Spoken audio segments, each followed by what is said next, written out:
ನಮಸ್ಕಾರ, welcome to ಸ್ವರಾಜ್ಯ chemistry channel. ನನ್ನ ಹೆಸರು ಜಿ ಸ್ಮಿತಾ. ಈ ಚಾನಲ್ ಮೂಲಕ ಕೆಮಿಸ್ಟ್ರಿ ಸಬ್ಜೆಕ್ಟ್ ರಿಲೇಟೆಡ್ ಕೆಲವು ಟಾಪಿಕ್ಗಳ ವೀಡಿಯೋಗಳನ್ನ ಅಪ್ಲೋಡ್ ಮಾಡಲಾಗುತ್ತೆ.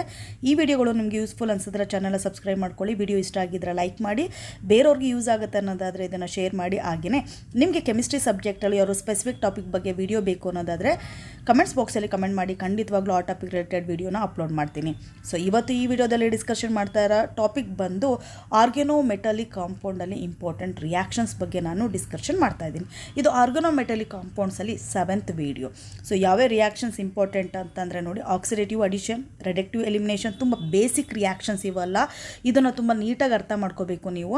Insertion reactions, migratory insertion reaction ಮತ್ತು ಬೀಟಾ ಎಲಿಮಿನೇಷನ್ ರಿಯಾಕ್ಷನ್ಸ್. ಸೊ ಈ ವಿಡಿಯೋದಲ್ಲಿ ನಾನು 2 ರಿಯಾಕ್ಷನ್ಸ್ ಬಗ್ಗೆ ಎಕ್ಸ್ಪ್ಲೇನ್ ಮಾಡ್ತೀನಿ. ಯಾವುದೇದು ಅಂತಂದರೆ ಆಕ್ಸಿಡೇಟಿವ್ ಅಡಿಷನ್ ರಿಯಾಕ್ಷನ್ ಮತ್ತು ರೆಡಕ್ಟಿವ್ ಎಲಿಮಿನೇಷನ್ ರಿಯಾಕ್ಷನ್. ಸ್ಟಾರ್ಟ್ ಮಾಡೋಣ ಬನ್ನಿ. First one is oxidative addition reaction. Okay, so oxidation ಅಂತಂದರೆ 3 ಡೆಫಿನೇಷನ್ ಕೊಡ್ಬೋದಲ್ವಾ ಆಕ್ಸಿಡೇಷನ್ಗೆ. ಸೊ ಫಸ್ಟ್ ಡೆಫಿನೇಷನ್ ಏನು ಅಂತಂದರೆ addition of oxygen, removal of hydrogen. Second, the third one is removal of electron. Okay, so ಈ addition of ಆಕ್ಸಿಜನ್ನು ಮತ್ತು removal of hydrogen ತುಂಬ ಜಾಸ್ತಿ use ಮಾಡೋದು ನಾವು organic ಕೆಮಿಸ್ಟ್ರಿಯಲ್ಲಿ ಜಾಸ್ತಿ ಯೂಸ್ ಮಾಡ್ತೀವಿ ನಾವು.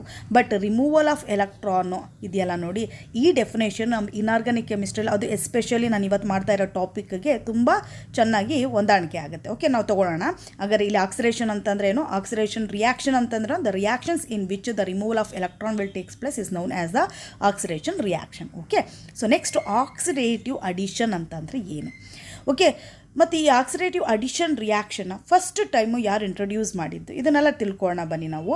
The term oxidative addition was introduced by Vaska. ಇದನ್ನು ಫಸ್ಟ್ ಟೈಮ್ ಇಂಟ್ರೊಡ್ಯೂಸ್ ಮಾಡಿದ್ದು ವಾಸ್ಕಾ ಅಂತ. ಅವನು ಯೂಸ್ ಮಾಡಿರೋ ಕಾಂಪ್ಲೆಕ್ಸ್ ಯಾವುದು ಅಂತಂದರೆ who studied the some addition reactions of the complex trans. Okay, chloro carbonyl bis iridium 1 ಈ ಕಾಂಪ್ಲೆಕ್ಸನ್ನು ಯೂಸ್ ಮಾಡಿದ್ದವನು. ಸೊ ಈ ಕಾಂಪ್ಲೆಕ್ಸನ್ನು ಏನಂತ ಕರೀತಾರೆ ಅಂತಂದರೆ ವಿಚ್ ಇಸ್ ಕಾಲ್ಡ್ ವಾಸ್ಕಸ್ ಕಾಂಪ್ಲೆಕ್ಸ್ ಅಂತಲೇ ಕರೀತಾರೆ ಇದನ್ನು. ಓಕೆ, ಸೊ ನೆಕ್ಸ್ಟು ಹಾಗಾದರೆ ಆಕ್ಸಿಡೇಟಿವ್ ಅಡಿಷನ್ ರಿಯಾಕ್ಷನ್ ಅಂತಂದರೆ ಏನು? When addition of ligand is accompanied by oxidation of the metal, it is called an oxidative addition reaction. So ನಿಮಗೆ ನೇಮಲ್ಲೇ ಇದೆ ಅಲ್ವಾ. ಸೊ ಏನಿದೆ, ಆಕ್ಸಿಡೇಟಿವ್ ಅಂತ ಇದೆ, ಅಡಿಷನ್ ಅಂತ ಇದೆ. ಇಲ್ಲಿ ಅಡಿಷನ್ ಯಾವುದು ಆಗೋದು, ಯಾವುದು ಲಿಗ್ಯಾಂಡ್ ಅಡಿಷನ್ ಆಗುತ್ತೆ. ಇಲ್ಲಿ ಲಿಗ್ಯಾಂಡನ್ನು ನಾವು XY ಅಂತ ತೊಗೊತೀವಿ. ಓಕೆ, ಸೊ ಅದೇ ಥರ ಆಕ್ಸಿಡೇಷನ್ ಯಾವುದಾಗುತ್ತೆ ಅಂತಂದರೆ ಮೆಟಲ್ ಆಕ್ಸಿಡೇಷನ್ ಆಗುತ್ತೆ. ಯಾವಾಗ ಲಿಗ್ಯಾಂಡ್ ಅಡಿಷನ್ ಆಗುತ್ತೆ ಮೆಟಲ್ಗೆ, ಆವಾಗ ಮೆಟಲ್ ಏನಾಗುತ್ತೆ, ಆಕ್ಸಿಡೇಷನ್ ಆಗುತ್ತೆ. ಅಂಥ ರಿಯಾಕ್ಷನ್ಸ್ಗಳಿಗೆ ನಾವೇನಂತ ಕರಿತೀವಿ? ಆಕ್ಸಿಡೇಟಿವ್ ಅಡಿಷನ್ ರಿಯಾಕ್ಷನ್ ಅಂತ ಕರಿತೀವಿ. So when addition of the ligand is accompanied by the oxidation of the metal, it is called on oxidative addition reaction. Okay, so general formula ನೋಡೋದಾದರೆ ನೋಡಿ, ನಾವು ಫಸ್ಟ್ ಒಂದು ಕಾಂಪ್ಲೆಕ್ಸ್ ತೊಗೊಂಡಿರ್ತೀವಲ್ಲ, ಸೊ LN ಅಂತ ತೊಗೊತಾ ಇದ್ದೀವಿ. ಇಲ್ಲಿ L ಅಂತ ಅಂದರೆ ಲಿಗ್ಯಾಂಡ್, N ಅಂತಂದರೆ ನಂಬರ್ ಆಫ್ ಲಿಗ್ಯಾಂಡ್, ಎಷ್ಟಾದರೂ ಇರ್ಬೋದು ಅದು. ಓಕೆ, ಸೊ ಪ್ಲಸ್ ಅದ್ರ ಜೊತೆಗೆ XY ತೊಗೊತಾ ಇದ್ದೀವಿ. XYನ ಇಲ್ಲಿ ಅಡಿಷನಲ್ ಲಿಗ್ಯಾಂಡ್ ಅಂದರೆ ಯಾವ ಲಿಗ್ಯಾಂಡ್ ಅಡಿಷನಲ್ ಆಗುತ್ತೆ ಅದನ್ನು ನಾವು XY ಅಂತ ಇಂಡಿಕೇಟ್ ಮಾಡ್ತಾ ಇದ್ದೀವಿ. ಇದನ್ನು ನೆನ್ಪಿಟ್ಕೊಳ್ಳಿ, ಯಾಕಂದರೆ ನೆಕ್ಸ್ಟಲ್ಲ ನಾನು XY ಅಂತ ಯೂಸ್ ಮಾಡ್ತೀನಿ. ಸೊ ಅದು ಅಡಿಷನ್ ಆದಮೇಲೆ ಏನಾಗುತ್ತೆ ಅಂತಂದರೆ ನೋಡಿ, LN ಆಗೇ ಉಳ್ಕೊಳ್ಳುತ್ತೆ. ಸೊ ಅದ್ರ ಜೊತೆಗೆ ಏನಾಗುತ್ತೆ ಅಂತಂದರೆ XY ತೊಗೊಂಡಿರೋದು 1 ಮಾಲಿಕ್ಯೂಲ್ ಇರುತ್ತಲ್ಲ, ಅದು 2 ಆಗಿ ಡಿವೈಡ್ ಆಗಿ ಏನಾಗುತ್ತೆ, 2 ಸಪ್ರೇಟಾಗಿ ಮೆಟಲ್ಗೆ ಬಾಂಡ್ ಆಗುತ್ತೆ. ಓಕೆ, ಸೊ ಕೋಆರ್ಡಿನೇಷನ್ ನಂಬರ್ ಏನಾಗುತ್ತೆ ಅಂತಂದರೆ, ಫಾರ್ ಎಕ್ಸಾಂಪಲ್ ಇಲ್ಲಿ 4 ಇದ್ದರೆ, ಸೊ XY ಆ್ಯಡ್ ಆದಮೇಲೆ ಕೋಆರ್ಡಿನೇಷನ್ ನಂಬರ್ ಏನಾಗುತ್ತೆ, 6 ಆಗುತ್ತೆ, 2 ಇನ್ಕ್ರೀಸ್ ಆಗುತ್ತೆ. ಓಕೆ, ಸೊ ಹಾಗೇನೆ ಏನೇನು ಚೇಂಜಸ್ ಆಗುತ್ತೆ ಆಕ್ಸಿಡೇಟಿವ್ ಅಡಿಷನ್ ರಿಯಾಕ್ಷನ್ ಆದಮೇಲೆ ಮೆಟಲಲ್ಲಿ ಏನೇನು ಚೇಂಜಸ್ ಆಗುತ್ತೆ ಅಂತಂದರೆ ನೋಡಿ, oxidation state of metal increases by 2 units. So 2 unit oxidation state ಏನಾಗುತ್ತೆ ಅಂತಂದರೆ ಮೆಟಲ್ದು ಇನ್ಕ್ರೀಸ್ ಆಗುತ್ತೆ. ಫಾರ್ ಎಕ್ಸಾಂಪಲ್ ವಾಸ್ಕಸ್ ಹೇಳಿದೆ ಅಲ್ವಾ, ಸೊ ಇರಿಡಿಯಮ್ 1 ಇರುತ್ತೆ ಅಲ್ವಾ, ಆಕ್ಸಿಡೇಷನ್ ರಿಯಾಕ್ಷನ್ ಆದಮೇಲೆ ಅದು ಇರಿಡಿಯಮ್ 3 ಆಗುತ್ತೆ. ಓಕೆ, ಸೊ ನೆಕ್ಸ್ಟ್ ಅದೇ ಥರ coordination number increased by 4 units. ನಾನು ಆಲ್ರೆಡಿ ಹೇಳಿದೆ, ಕೋಆರ್ಡಿನೇಷನ್ ನಂಬರ್ 4 ಇದ್ದರೆ ಕೋಆರ್ಡಿನೇಷನ್ ನಂಬರ್ 6 ಆಗಿ ಏನಾಗುತ್ತೆ, ಅದು ಇನ್ಕ್ರೀಸ್ ಆಗುತ್ತೆ. 2 new anionic ligands are added to the metal. 2 anionic ligands X ಮತ್ತು Y, 2 ಆನಯಾನಿಕ್ ಲಿಗ್ಯಾಂಡ್ಸ್ ಏನಾಗುತ್ತೆ, ಮೆಟಲ್ಗೆ ಆ್ಯಡ್ ಆಗುತ್ತೆ. ಅದೇ 2 ಕೋಆರ್ಡಿನೇಷನ್ ನಂಬರ್ನ ಇನ್ಕ್ರೀಸ್ ಮಾಡೋದು. So electron count of organometallic compounds increases by 2 units. So organic electron count ತೊಗೊಂಡಾಗ ನಾವು 16 ಎಲೆಕ್ಟ್ರಾನ್ ಕೌಂಟ್ ಇದ್ದರೆ ಬಿಫೋರ್ ರಿಯಾಕ್ಷನ್ಸ್, ಸೊ ರಿಯಾಕ್ಷನ್ಸ್ ಆದಮೇಲೆ ಎಷ್ಟಾಗುತ್ತೆ, 18 ಆಗುತ್ತೆ. ಅಂದರೆ 2 ಯೂನಿಟ್ ಏನಾಗುತ್ತೆ, ಅಲ್ಲಿ ಇನ್ಕ್ರೀಸ್ ಆಗುತ್ತೆ. 16 ಇದ್ದರೆ ಏನಾಗುತ್ತೆ, 18 ಆಗುತ್ತೆ, ಅಂದರೆ 2 ಯೂನಿಟ್ ಇನ್ಕ್ರೀಸ್ ಆಗುತ್ತೆ. So this are the changes we can see in the metal. Okay, after the oxidative addition reaction ಆದಮೇಲೆ ಈ ಚೇಂಜಸ್ಸನ್ನೆಲ್ಲ ನಾವು ಮೆಟಲಲ್ಲಿ ನೋಡ್ಬೋದು. So next favourable condition for oxidative addition reaction. Agar oxidative addition reaction ಆಗಬೇಕಾದ್ರೆ ನಮಗೆ favourable ಕಂಡೀಷನ್ಸ್ಗಳು ಯಾವ ಥರ ಇರಬೇಕು. Okay, so the first one is availability of the non-bonded electron density on the metal. So metal ಅಲ್ಲಿ ಏನು ಮಾಡಬೇಕು ಅಂತಂದರೆ ನಾನ್ ಬಾಂಡೆಡ್ ಎಲೆಕ್ಟ್ರಾನ್ ಅಂದರೆ ಫ್ರೀ ಎಲೆಕ್ಟ್ರಾನ್ ಅದರಲ್ಲಿ ಇರಬೇಕು, electron density ಅದರಲ್ಲಿ ಇರಬೇಕು. Okay, the two vacant coordination sites on the reacting complex that is LM, okay, that is the complex must be coordinatively unsaturated. ಅದೇ ಥರ ನೀವು ಮೆಟಲು ಒಂದು ಕಾಂಪ್ಲೆಕ್ಸ್ ತೊಗೊಂಡಾಗ ಆ ಕಾಂಪ್ಲೆಕ್ಸಲ್ಲಿ ಟೂ ಏನಾಗಿರಬೇಕು ವೇಕೆಂಟ್, ಓಕೆ, ಆರ್ಬಿಟಲ್ ಅಥವಾ ಸೈಟ್ ಏನಾಗಿರಬೇಕು ರೆಡಿಯಾಗಿರಬೇಕು. ಯಾಕೆಂತಂದರೆ ನಮಗೆ ಟೂ ಲಿಗ್ಯಾಂಡ್ ಏನಾಗುತ್ತೆ ಅಲ್ಲಿ ಹೋಗಿ ಕೋಆರ್ಡಿನೇಷನ್ ಆಗುತ್ತೆ ಅಲ್ವಾ. ಸೊ ಅದನ್ನು ಬಿಫೋರ್ ಅಡಿಷನ್ ಆಗೋದಕ್ಕಿಂತ ಮುಂಚೆ ಅದನ್ನು ಈ ಥರನೂ ಹೇಳ್ತೀವಿ, ಕೋಆರ್ಡಿನೇಟಿವ್ಲಿ ಅನ್ಸ್ಯಾಚುರೇಟೆಡ್ ಆಗಿರಬೇಕು. ನಾವು ತೊಗೊಳ್ಳೋಂಥ ಕಾಂಪ್ಲೆಕ್ಸು ಕೋಆರ್ಡಿನೇಟಿವ್ಲಿ ಏನಾಗಬೇಕು, ಅನ್ಸ್ಯಾಚುರೇಟೆಡ್ ಆಗಬೇಕು. ಅಂತಂದರೆ 6 ಲಿಗ್ಯಾಂಡ್ ಆಗ್ತಾ ಇದ್ದಂಗೆ, ಫಾರ್ ಎಕ್ಸಾಂಪಲ್ ನಾನು ಏನು ಹೇಳಿದೆ, ಬಿಫೋರ್ 4 ಲಿಗ್ಯಾಂಡ್ ಇದ್ದರೆ ಆಫ್ಟರ್ ಏನಾಗುತ್ತೆ 6 ಲಿಗ್ಯಾಂಡ್ ಆಗುತ್ತೆ ಅಂತ ಹೇಳಿದ್ದೆ. ಕೋಆರ್ಡಿನೇಷನ್ ನಂಬರ್ ಏನಾಗುತ್ತೆ 4 ಇಂದ 6ಗೆ ಇನ್ಕ್ರೀಸ್ ಆಗುತ್ತೆ ಅಂತ ಹೇಳಿದ್ದೆ ನಾನು ಅಲ್ವಾ. ಸೊ ಈ ಥರ ಇನ್ಕ್ರೀಸ್ ಆದಮೇಲೆ 6 ಆಗ್ತಾ ಇದ್ದಂಗೆ ಅದು ಸ್ಟೇಬಲ್ ಕಾಂಪ್ಲೆಕ್ಸ್ ಆಗಬೇಕು. ಅನ್ಸ್ಯಾಚುರೇಟೆಡ್ ಇದ್ದೇನಾಗ ಸ್ಯಾಚುರೇಟೆಡ್ ಕಾಂಪ್ಲೆಕ್ಸ್ ಆಗಿ ಚೇಂಜಸ್ ಆಗಬೇಕು. ಆ metal with stable oxidation state separated by 2 units. So 2 stable oxidation state ಇರಬೇಕು ಯಾವುದರಲ್ಲಿ, ಕಾಂಪ್ಲೆಕ್ಸಲ್ಲಿ. ಸೊ ಎರಡಕ್ಕೂ ಡಿಫ್ರೆನ್ಸ್ ಏನಾಗಿರಬೇಕು, 2 ಯೂನಿಟ್ಸ್ ಇರಬೇಕು. ಇರಿಡಿಯಮ್ ನಾನು ಹೇಳಿದೆ ಬಿಫೋರ್ ಏನಿರುತ್ತೆ, ಇರಿಡಿಯಮ್ 1 ಇರುತ್ತೆ, ಆಕ್ಸಿಡೇಷನ್ ಸ್ಟೇಟ್ 1 ಇರುತ್ತೆ. ಸೊ ಆಫ್ಟರ್ ರಿಯಾಕ್ಷನ್ಸ್ ಆದಮೇಲೆ ಅದೇನಾಗುತ್ತೆ 3 ಆಗಿ ಕನ್ವರ್ಷನ್ ಆಗುತ್ತೆ. ಸೊ ಎರಡಕ್ಕೂ ಡಿಫ್ರೆನ್ಸ್ ಏನಿದೆ, 2 ಯೂನಿಟ್ ಇದೆ. ಸೊ ಈ ಥರ ಏನಾಗಬೇಕು ಅಂತಂದರೆ 2 ಸ್ಟೇಬಲ್ ಆಕ್ಸಿಡೇಷನ್ ಸ್ಟೇಟ್ ಇರಬೇಕು ನಮಗೆ. The higher oxidation state must be energetically accessible and stable. So next change ಆಗುತ್ತಲ್ಲ, ಹೈಯೆಸ್ಟ್ ಆಕ್ಸಿಡೇಷನ್ ಸ್ಟೇಟು ಅದು ಎನರ್ಜೆಟಿಕಲಿ ಏನಾಗಿರಬೇಕು ಅಂತಂದರೆ ಅಕ್ಸೆಸಬಲ್ ಆಗಿರಬೇಕು, ಜೊತೆಗೆ ಸ್ಟೇಬಲ್ ಆಗಿರಬೇಕು ಅದು. Okay, so next mainly 6 electron organometallic compound easily give this reactions. Especially ಒಂದು organometallic compounds ತೊಗೊಂಡಾಗ ಅದು 16 ಎಲೆಕ್ಟ್ರಾನ್ ಇದೆ. ನಿಮಗೆ 18 ಎಲೆಕ್ಟ್ರಾನ್ ರೂಲ್ ಹೇಳ್ಕೊಟ್ಟಿದ್ದೀನಿ ಅಲ್ವಾ, ಅದು ನೋಡಿದರೆ ನಿಮಗೆ ನೀಟಾಗಿ ಅರ್ಥ ಆಗುತ್ತೆ ಯಾವ ಥರ ಎಲೆಕ್ಟ್ರಾನ್ ಕೌಂಟ್ ಮಾಡೋದು ಅಂತ. 16 ಎಲೆಕ್ಟ್ರಾನ್ ಇದ್ದರೆ ಆ ಕಾಂಪೌಂಡಲ್ಲಿ ಅದು ಈಸಿಯಾಗಿ ರಿಯಾಕ್ಷನ್ಸಿಗೆ ಹೋಗುತ್ತೆ. ಯಾಕೆ ಅಂತಂದರೆ 18 ಎಲೆಕ್ಟ್ರಾನ್ ಆಗ್ತಾ ಇದ್ದಂಗೆ ಅದು ಸ್ಟೇಬಲ್ ಆಗುತ್ತೆ ಅಲ್ವಾ. ಸೊ ಅದಕ್ಕೋಸ್ಕರ ಏನಾಗುತ್ತೆ ಅಂತಂದರೆ 16 ಎಲೆಕ್ಟ್ರಾನ್ ಇರೋ ಅಂಥ ಆರ್ಗನೋಮೆಟಲಿಕ್ ಕಾಂಪೌಂಡ್ಸ್ ಈಸಿಯಾಗಿ ಆಕ್ಸಿಡೇಷನ್ ಅಡಿಷನ್ ರಿಯಾಕ್ಷನ್ಗೆ ಹೋಗುತ್ತೆ due to formation of stable 18 electron organometallic compounds. Next also some 18 electron organometallic compounds give this reactions. ಅದೇ ಥರ ಕೆಲವು 18 ಎಲೆಕ್ಟ್ರಾನ್ ಇರೋ ಅಂತಹ ಕಾಂಪ್ಲೆಕ್ಸ್ ಸಹ, ಆರ್ಗನೋಮೆಟಲಿಕ್ ಕಾಂಪ್ಲೆಕ್ಸ್ ಸಹ ಏನಾಗುತ್ತೆ ಅಂತಂದರೆ ಆಕ್ಸಿಡೇಟಿವ್ ಅಡಿಷನ್ ರಿಯಾಕ್ಷನ್ಗೆ ಹೋಗುತ್ತೆ. ಬಟ್ ಈ ರಿಯಾಕ್ಷನ್ಸ್ ಆಗಬೇಕಾದ್ರೆ ಫಸ್ಟ್ ಏನಾಗುತ್ತೆ ಅಂತಂದರೆ ಲಿಗ್ಯಾಂಡ್ ಡಿಸೋಸಿಯೇಷನ್ ಆಗೋಗ್ಬಿಡುತ್ತೆ. ಲಿಗ್ಯಾಂಡ್ ಡಿಸೋಸಿಯೇಷನ್ ಆಗಿ ಮತ್ತೆ ಅದು 16 ಎಲೆಕ್ಟ್ರಾನ್ ಮಾಡಿಕೊಂಡು ನಂತರ ಏನಾಗುತ್ತೆ ಅಂತಂದರೆ ನ್ಯೂ ಲಿಗ್ಯಾಂಡ್ ಏನಾಗುತ್ತೆ ಅಲ್ಲಿ ಹ್ಯಾಡ್ ಆಗುತ್ತೆ. Okay, so thus also some 18 electron organometallic compounds give this reaction, but there should be dissociation of the ligand of that compound in first step. ನಾನು ಹೇಳಿದೆ ನಿಮಗೆ. ಸೊ ಫಸ್ಟ್ ಸ್ಟೆಪ್ಪಲ್ಲಿ ಏನಾಗುತ್ತೆ, ಲಿಗ್ಯಾಂಡ್ ಡಿಸೋಸಿಯೇಷನ್ ಆಗೋಗ್ಬಿಡುತ್ತೆ. So it can become 16 organometallic compound. So 16 organometallic compounds ಆಗೋಕ್ಕೆ ಏನಾಗುತ್ತೆ, ಅದು first ಲಿಗ್ಯಾಂಡನ್ನು ಡಿಸೋಸಿಯೇಷನ್ ಮಾಡ್ಕೊಳ್ಳುತ್ತೆ. Okay, so metal having D10 electron does not give this reactions. ನಿಮ್ಗೆ ಗೊತ್ತಿದೆ D10 ಇದ್ದರೆ ಏನಾಗುತ್ತೆ ಅಂತಂದರೆ ಅದು ತುಂಬ ಸ್ಟೇಬಲ್ ಆಗಿರುತ್ತೆ ಅಲ್ವಾ. ಸೊ ಸ್ಟೇಬಲ್ ಆಗಿರೋದ್ರಿಂದ ಅಂತ ಆರ್ಗನೋಮೆಟಲ್ ಆ ಥರ ಮೆಟಲ್ ಏನಾಗುತ್ತೆ ಅಂತಂದರೆ ನಿಮಗೆ ಈ ಥರ ರಿಯಾಕ್ಷನ್ಸನ್ನು ಕೊಡಲ್ಲ, ಆಕ್ಸಿಡೇಟಿವ್ ಅಡಿಷನ್ ರಿಯಾಕ್ಷನ್ ಕೊಡಲ್ಲ. ಯಾಕೆಂದರೆ ಅದು ಸ್ಟೇಬಲ್ ಆಗಿರುತ್ತೆ. ಅದು ಯಾಕೆ 2 ಎಲೆಕ್ಟ್ರಾನ್ ಕೊಡುತ್ತೆ ಅಲ್ವಾ, 2 ಎಲೆಕ್ಟ್ರಾನ್ ಕೊಟ್ಟು ಯಾಕೆ ಆಕ್ಸಿಡೇಷನ್ ಸ್ಟೇಟನ್ನು ಚೇಂಜ್ ಮಾಡ್ಕೊಳ್ಳುತ್ತೆ. So because of this. So next ಇನ್ನೊಂದು ಎಕ್ಸಾಂಪಲ್ ತೊಗೊಳ್ಳೋಣ ನಾವಿಲ್ಲಿ. ಸೊ ರೋಡಿಯಮ್ ತೊಗೊಂಡಿದ್ದೀನಿ ನೋಡಿ, ಆಕ್ಸಿಡೇಷನ್ ಸ್ಟೇಟು +1 ಇತ್ತು. ಸೊ ಆಫ್ಟರ್ ಅಡಿಷನ್ ಏನಾಯಿತು, ಆಕ್ಸಿಡೇಷನ್ ಸ್ಟೇಟು +3 ಆಗಿ ಕನ್ವರ್ಷನ್ ಆಯಿತು. ಸೊ ಅದೇ ಥರ ನೀವು ತೊಗೊಳ್ಳೋದಾದರೆ ನೋಡಿ, ಸೊ ನೆಕ್ಸ್ಟ್ ಏನಾಗುತ್ತೆ ಅಂತಂದರೆ ಕೋಆರ್ಡಿನೇಷನ್ ನಂಬರ್ ಇದರಲ್ಲಿ 4 ಇತ್ತು ಅಲ್ವಾ. ಸೊ ಆ ಕೋಆರ್ಡಿನೇಷನ್ ನಂಬರ್ ಏನಾಗಿ ಚೇಂಜಸ್ ಆಗಿದೆ, 6 ಆಗಿ ಚೇಂಜಸ್ ಆಗಿದೆ. ಓಕೆ, ಸೊ ಈ ಥರ ಏನಾಗುತ್ತೆ ಅಂತಂದರೆ ಇದ್ರ ಜೊತೆಗೆ ಎಲೆಕ್ಟ್ರಾನ್ ಕೌಂಟು ಸಹ ಇನ್ಕ್ರೀಸ್ ಆಗುತ್ತೆ. 2 ಯೂನಿಟ್ ಎಲ್ಲ ಸಹ 2 ಯೂನಿಟಾಗಿ ಇನ್ಕ್ರೀಸ್ ಆಗುತ್ತೆ.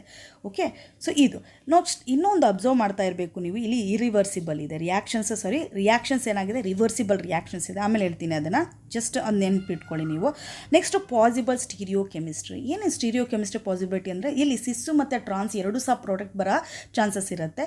ಸೊ ಇಲ್ಲಿ ಸಿಸ್ ಯಾವಾಗ ಬರುತ್ತೆ, ಟ್ರಾನ್ಸ್ ಯಾವಾಗ ಬರುತ್ತೆ, ಅದು ಯಾವುದ್ರ ಮೇಲೆ ಡಿಪೆಂಡ್ ಆಗುತ್ತೆ ಅಂತಂದರೆ ಮೆಕಾನಿಸಮ್ ಮೇಲೆ ಡಿಪೆಂಡ್ ಆಗುತ್ತೆ.